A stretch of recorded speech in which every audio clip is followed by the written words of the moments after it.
काँग्रेस पक्षाची मोडलेली पाठ अद्याप सरळच व्हायला तयार नाही, तर ठाकरे गट अजूनही झोपेतनं जागं व्हायला तयार नाही असं वक्तव्य खासदार अमोल कोल्हे यांनी केलं आहे। राष्ट्रवादी काँग्रेस शरद पवार गटाच्या बैठकीत त्यांनी हे वक्तव्य केल्याचं कळतं।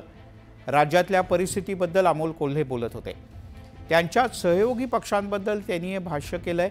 त्यांच्या या विधानामुळे राज्यात आता नवा राजकीय वाद पेटणार असं दिसतंय। कोल्हे यांच्या विधानामुळे काँग्रेसचे नेते विजय वडेट्टीवार यांचाही संताप झाल्याचं कळतंय। कोल्हे यांनी आपल्या पक्षाकडे बघावं, त्यांच्याबद्दल बोलावं असा सल्ला वडेट्टीवार यांनी दिला।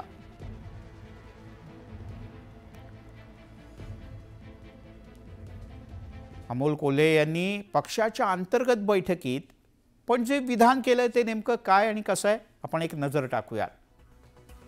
अमोल कोल्हे यांनी असं म्हटलंय की राज्यातली परिस्थिती पाहिली तर ठाकरे गट झोपेतून जागा व्हायला तयार नाही, म्हणजे ठाकरे गट झोपेत आहे। काँग्रेसची मोडलेली पाठ सरळ व्हायला तयार नाही, म्हणजेच काँग्रेस पक्षाचा कणा मोडला आहे असं त्यांना सुचवायचं आहे। आपल्याकडे लढणारे शरद पवार आहेत। सध्या विरोधी पक्षात मोठी जागा शिल्लक आहे आणि त्यामुळेच बचेंगे तो और भी लढेंगे असं अमोल कोल्हे यांनी या बैठकीत म्हटलंय।